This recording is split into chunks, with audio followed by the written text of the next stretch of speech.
Okay, good afternoon. So, now that we talk about the variables and its data types, no? Kung mapapansin nyo, the problem is that, no, the value must be definite, no, and must be declared. Yung value dapat initialize siya bago gamitin, no? But what if you want to declare it, no? If you want to initialize it on the spot, no? We want to set the value on the spot when your program runs, no? Dito na papasok yung tinatawag natin Java scanner. So, it reads the input from the users, no? So, it has significant parts na kailangan nyo matutunan.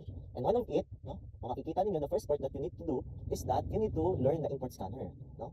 Kung natatandaan nyo sa ating unang lesson, no, lahat ng tools and libraries ay makikita nyo sa JDK, no? Nag-i-import lang tayo ng library dito sa ating JDK. No? Kung makikita nyo sa line number 1, nag-import tayo ng scanner kung saan mag-read siya ng input from the users, no? Kung makikita ninyo, no, sa basic parts of a Java program, dinedeclare natin ang ating boilerplate o yung ating import statement dito outside of the class declaration, tsaka outside of the main method in the code block, no? Kung makikita nyo sa line 2. And yung class declaration, it must be declared, no, bago yung ating package, no? Sige, tira natin siya, no? Para gawin yan, no, kung makikita nyo, ito yung ating netbeans, no?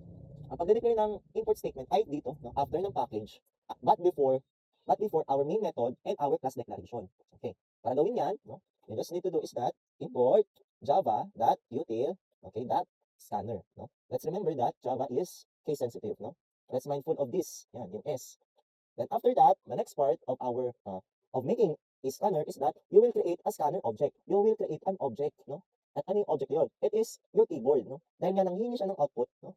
It will create an object for our scanner, no? Makikita nyo kung bakit siya mahalaga mamaya, no? At manggagaling po ito sa ating keyboard. Kung makikita nyo, system.input, it will come from your keyboard, no? Makikita niyo, okay, parang variable din yung declaration niya, no? Scanner, then the variable name, it can be different, no? Then new scanner, then system.in, no? That's how you create the scanner object. Kaya kapag nila natin yan, no?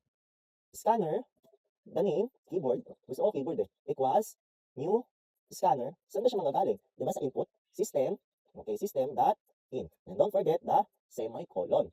Okay, ngayon nakakreate na tayo ng ating scanner object, no? Magpo-proceed na tayo dun sa paghihingi ng data, no? Bago tayo manghingi ng data, dapat may naka-display na text. So, that's what different inputs, no, sa line 10 and 12 and 13, no? Okay, you have the option to declare the variable, no? O kaya pwede nyo na siyang ipagsama, initialize tsaka, okay, declaring and initializing. But gusto ko, no, dahil marami tayong string, case to case basis lang yan, no? String A, B, C, D, no? Mas convenient kaysa magta-type ka palagi ng string, pareho lang naman ang data type, no? Ayos rin naman kung int, no, E, F, G. Ayos lang yan. Pero kung isa lang naman yung input, pwede na pagsamahin, di ba? E, F, G. Okay. Next time, clear muna, no? Kasi i-store naman natin siya dito. Kung makita niyo sa line 10 at line 13, doon na natin i-input yung nilagay nyo dito, no? Tsaka dito.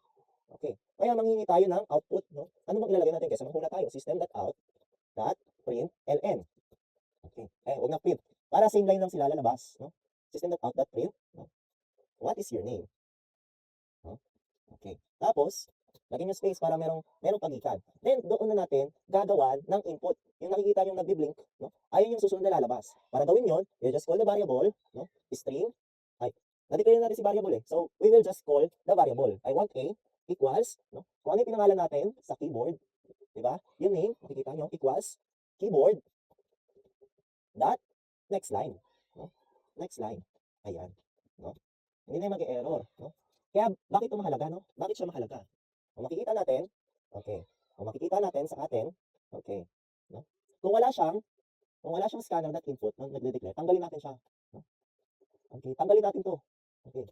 Nag-error siya, di ba? Isa-isa mong ita-type yung new scanner.in, no? Napaka-hassle. Kaya nagde-declare agad tayo ng scanner object para matawag na lang natin itong new scanner.system.in, no?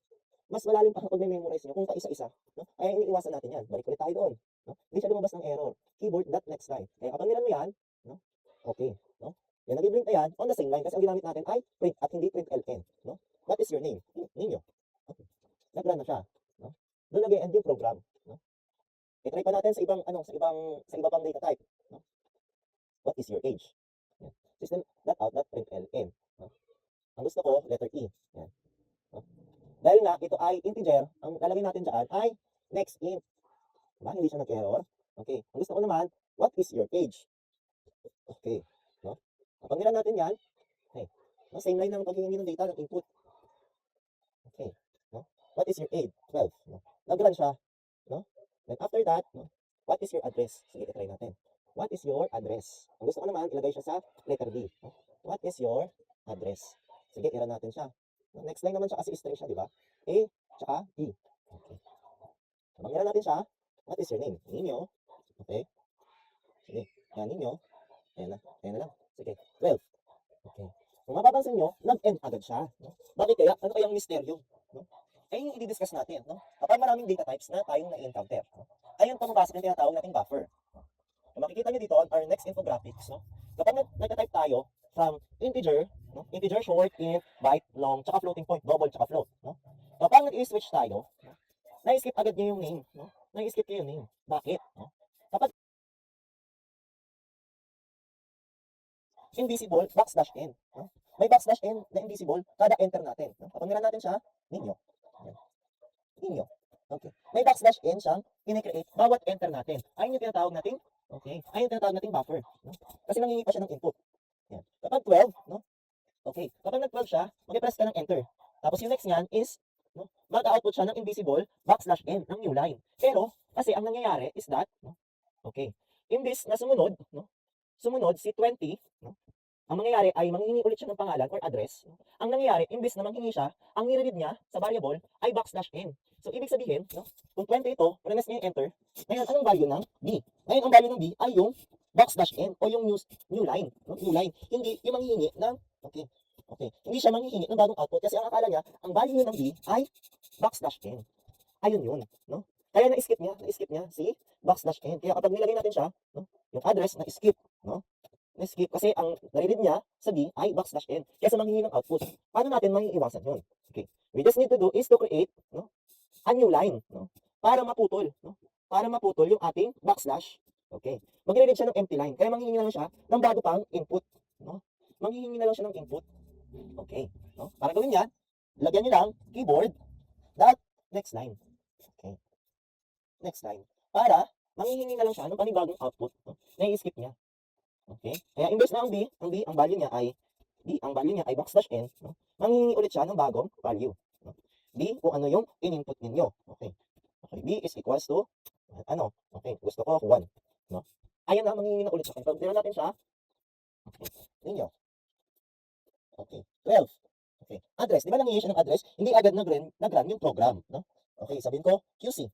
Okay. Nag-build successfully yung program, no? Na-store yung variable. Paano natin siya i-print? No? Pwede natin ginawa nakaraan, concatenation, system.out.println. No? Println, okay.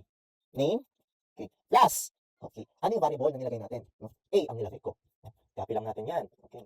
No? Copy lang natin yan. Paste, name, age. Yan. Lagay natin space. No? Nilagay natin sa age ay E. Okay. Then the next one is new line ulit para sa ating, no, address. No? Address. Kapag nag-run siya, B. No? Okay, i-run natin siya, no? Gusto ko ng divider, pwede yun. Lagay tayo divider. Okay. Para mas maganda tignan. Ayan. Okay. Kapag nilan natin siya ulit, okay. What is your name? My name is Nino. Okay. What is your age? 12. What is your address? No? QC. Mag-output yung results niya. No? Mag-output yung results niya. And then, also, kung binuksan natin si input, kailangan natin siyang isarado. No? That's a good practice na kailangan natin. I-close natin si scanner. No? I-close natin si scanner para gawin yan. You just call the input. No? Sa atin, ang input na nilagay natin ay keyboard. No? Sa dulo ng output, no? Keyboard dot close. No? Ayan. No? It's a good practice. Kung nanghingi tayo ng input, mag-close tayo ng input para hindi na manghingi sa keyboard. No? Kasi baka in the future, no? Kung matututunan niyo yung mga securities, ayan, matututunan yan. Okay, kapag nilan ulit natin yan, what is your name? Name na lang, age 12, QC. No? Nakita nyo, na-close na. No? Same lang naman siya. No? But the practice is that, no? You must close the input. No? So that's it. No? Makikita nyo, marami pa siya. No? Scanner. Kung para sa string, next line, kapag next, pero gagamitin na int double boolean. Ayan. No? Ayan. No? Depende kung ano yung data type na gagamitin ninyo. No? So that's it. No? Tapos end of program natin, saka siya ng, okay, nasa labas siya ng aking, okay, no? Saka siya ng aking method. So lahat ng program na nilalaman natin ay nasa loob ng main method. No? Palitin na natin, no? Lahat sila ay nasa loob ng main method. No? Ayan, no? Naka-enclose siya dito, kaya pinupost natin, ayan. Nasa loob rin siya ng ating class declaration. No? Ang haba ng code natin, di ba? But simple lang siya, no? Kung susumakin. Kung intindihan lang natin. So, yun muna. In the next lesson, abangan, no? More on the practical work related to the input ang gagawin natin. So, thank you everyone and